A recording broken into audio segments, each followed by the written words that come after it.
एक पति पत्नी की शादी होने के बाद उनका जो जीवन है बड़े ही सुख के साथ बीतने लगता है। दोस्तों, जो पति होता है वो पेशे से इंजीनियर होता है, उसकी वाइफ होती है वो हाउस वाइफ होती है। धीरे धीरे करके कई साल का समय बीत जाता है और इनको 2 बच्चे हो जाते हैं। इनके घर परिवार में उस लड़के की माँ और उसकी बहन भी रहा करती है। दोस्तों, अचानक इन पर इस तरह से विपत्तियां आ जाती हैं। जो लड़का होता है उसकी जॉब छूट जाती है, वो लड़का डिप्रेशन में रहने लगता है।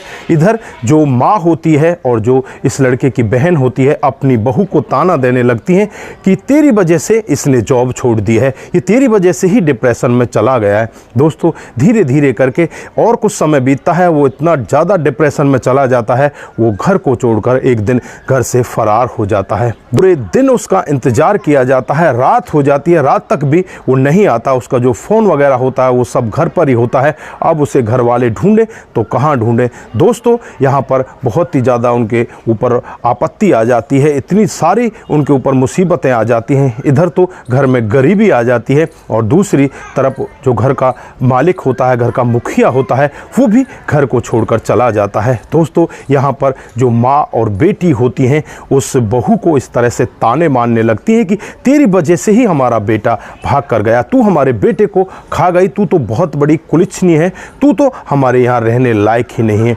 दोस्तों, एक दिन उसे अपने घर से भगा देती हैं। दोस्तों, जब बहू अपने घर से जाने लगती है तो बस घर की तरफ एकटक निगाह देखकर यही सोचने लगती है कि आज अगर मेरे पति होते तो मेरे साथ में ऐसा नहीं होता। दोस्तों, उसके 2 साल बाद अचानक एक दिन का वाक्य होता है।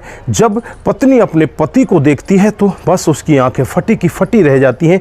वो एक कूड़ेदान में जो वहाँ पर एक गंदा खाना पड़ा हुआ था, उस खाने को वहाँ पर बैठकर खा रहा था। दोस्तों, जब पत्नी उसे अपने पास बुलाती है और जब पति उसकी तरफ देखता है तो बस दोनों एक दूसरे की तरफ देखते ही रह जाते हैं। दोस्तों, उसके बाद जो इनके जीवन में होता है, अगर आप भी पूरी कहानी के बारे में जानना चाहते हैं तो वीडियो को ज़रा सा भी स्किप ना करें। दोस्तों, लास्ट तक वीडियो के साथ ज़रूर बने रहें।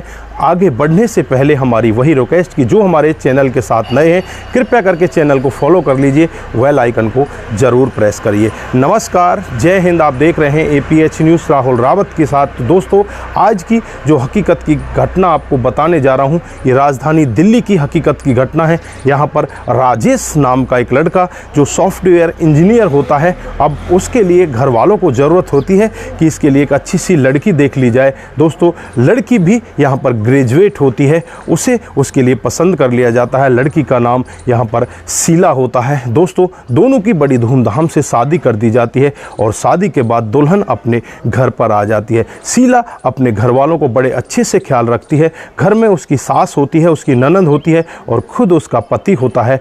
दोस्तों, धीरे धीरे करके इनका जीवन चलने लगता है और लगभग 3 साल के बाद इनको 2 बच्चे हो जाते हैं। दोस्तों, धीरे धीरे वो भी बड़े होने लगते हैं, लेकिन यहाँ पर अचानक इनके जीवन में एक ऐसा बदलाव आता है। जो पति की जॉब होती है, अचानक वो जॉब चली जाती है और पति यहाँ पर बहुत ही ज़्यादा डिप्रेशन में चला जाता है। राजेश डिप्रेशन में जाने के बाद वो घर पर ही रहता। अब घर में पैसों की कमी पड़ने लगती है। जो यहाँ पर इस लड़के की माँ होती है और इसकी बहन होती है, यहाँ पर जो इसकी पत्नी होती है शीला, उसको बहुत ही ज़्यादा ताने मारा करती है। उससे यही कहती हैं कि तूने हमारे बेटे के जीवन को खराब कर दिया है। दोस्तों, कुछ दिन के बाद बेटा घर से निकल जाता है और वो घर वापस ही नहीं आता। इधर जो माँ बेटी होती हैं अपने बेटे की बहू को और उसके 2 छोटे छोटे बच्चों को धक्के मारकर घर से बाहर निकाल देती हैं। वो बहू यहाँ पर रोती रहती है, लेकिन वो उसकी तरफ जरा सा भी ध्यान नहीं देती। उससे बस यही कहती है कि तू तो बहुत बड़ी कुलिचनी है, तूने हमारे बेटे को खा लिया, हम तुझे यहाँ पर नहीं रखना चाहते। दोस्तों, 2 छोटे छोटे मासूम बच्चे, एक लड़का होता है एक लड़की होती है, उन्हें लेकर वो दर बदर की ठोकरें खाते हुए अपने मायके में पहुंच जाती है। मायका भी उसका बहुत ही गरीब होता है। मायके वाले भी ज़्यादा उसको तजुर्बा नहीं देते। जो उसकी भाभी होती हैं वो भी उसको इस तरह से ताना मारा करती हैं कि अगर तू इतनी अच्छी होती तो तू अपने घर पर ही रहा करती। दोस्तों, फिर वो इतना परेशान हो जाती है। परेशान होकर वो अपने बच्चों को लेकर घर से निकल देती है और एक जगह पहुँच जाती है। एक मंदिर में एक पुजारी के पास पहुंच जाती है।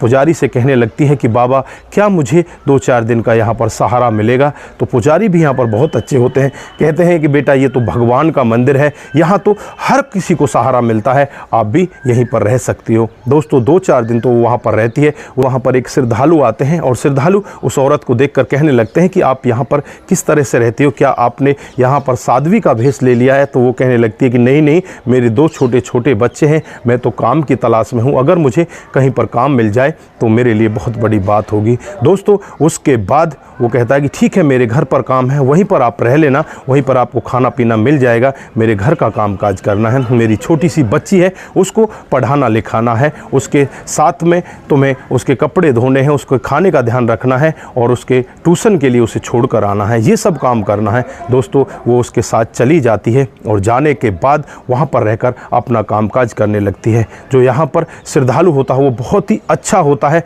दोस्तों फिर यहाँ पर ये महिला से एक फॉर्म भरवाता है और उस फॉर्म में वो एक सरकारी टीचर लग जाती है। दोस्तों धीरे धीरे उनका समय ऐसे ही बीतने लगता है। लगभग 6 महीने के बाद वो टीचर लगती है और उसके बाद वो प्राइवेट स्कूल में जाने लगती है। 6 महीने के बाद वो सरकारी टीचर लग जाती है। दोस्तों टीचर लगने के बाद वो अपना कमरा किराए पर ले लेती है और वहीं पर रहने लगती है, अपने बच्चों की अच्छे से परवरिश करने लगती है। यहाँ पर जो श्रद्धालु होता है वो कहता है कि मेरी बेटी का भी तुम्हें ख्याल रखना है, अब तुम ही से ट्यूशन दोगी। उसके बाद उसकी बेटी भी वहाँ पर ट्यूशन पढ़ने लगती है। दोस्तों धीरे धीरे करके लगभग 2 साल का समय इसी तरह से बीत जाता है। वो हर दिन अपने पति को याद करती कि कहीं से मेरे पति आ जाएं, भगवान ऐसी कृपा मुझ पर कर दें कि मेरे पति को मुझसे मिला दें। दोस्तों एक दिन होता भी कुछ ऐसा ही है, भगवान उसकी सारी इच्छाओं की पूर्ति करते हैं। उसका पति मंदिर के सामने एक कूड़े का ढेर पड़ा हुआ था, जहाँ पर लोग बाग जो सामान बचता है उसको वहाँ पर डाल देते हैं। उस सामान में से वो कुछ खा रहा होता है। दोस्तों जब पत्नी अपने पति को देखती है तो बस देखती ही रह जाती है। दोस्तों वो भागकर उसके पास जाती है, उससे उस सामान को अलग हटाती है, लेकिन वो सामान को छोड़ता नहीं। तो उसके बाद पत्नी अपने पति को वहाँ से ले जाती है और ले जाकर उसे हॉस्पिटल में एडमिट करवाती है। दोस्तों उसका इलाज करवाती है और कुछ दिन के बाद उसका इलाज हो जाता है। लगभग 1 महीने वो हॉस्पिटल में रहता है। 1 महीने के बाद उसकी कुछ याददाश्त वापस आने लगती है, वो अपनी पत्नी को पहचानने लगता है, बच्चों को भी पहचानने लगता है। बच्चे भी उसे पापा कहकर बुलाया करते तो उसे बहुत अच्छा लगता। वो धीरे धीरे करके रिकवर होने लगता है और वो लगभग 6 महीने के अंदर ही पूरी तरह से ठीक हो जाता है। दोस्तों यहाँ पर पत्नी सरकारी टीचर बन जाती है, उसका पति ठीक हो जाता है, उसके बाद वो अच्छे से रहने लगते हैं। फिर यहाँ पर बेटे को ख्याल आता है कि मेरी माँ और मेरी बहन का क्या हाल है। दोस्तों जब वो अपने गांव अपने घर पर जाकर देखता है तो वहाँ पर उसकी जो बूढ़ी माँ होती है वो तो मर चुकी होती है। बहन वहाँ पर दर बदर की ठोकरें खा रही थी। बहन अड़ोसी पड़ोसियों के घर में जाती, वहाँ पर किसी के बर्तन साफ करती, जिसकी अवज में उसे खाना मिल जाया करता। दोस्तों जब यहाँ पर बहन अपने भाई को देखती है तो उसके चरणों में गिर जाती है, अपनी भाभी को देखती है उसके चरणों में गिर जाती है और दोनों से माफ़ी मांगने लगती है और कहने लगती है कि मुझसे बहुत बड़ी भूल हुई है। वो लड़की कहने लगती है कि मेरी इस हालत की मैं खुद जिम्मेवार हूँ, क्योंकि मैंने अपनी देवता जैसी भाभी को, अपने छोटे छोटे भतीजे और भतीजी को घर से धक्का देकर निकाल दिया। मेरा भाई तो यहाँ से निकल चुका था, लेकिन मैं इस तरह से पागल हो चुकी थी, इस तरह से मेरा दिमाग में ये फितूर भर गया था कि मेरे भाई को यहाँ से जाने में मेरी भाभी का सबसे बड़ा हाथ है। जबकि वो सब नहीं था, वो डिप्रेशन में इसलिए गया था कि क्योंकि उसकी जॉब चली गई थी। वो यही सोचता था कि अब मेरे परिवार का कैसे गुजारा होगा।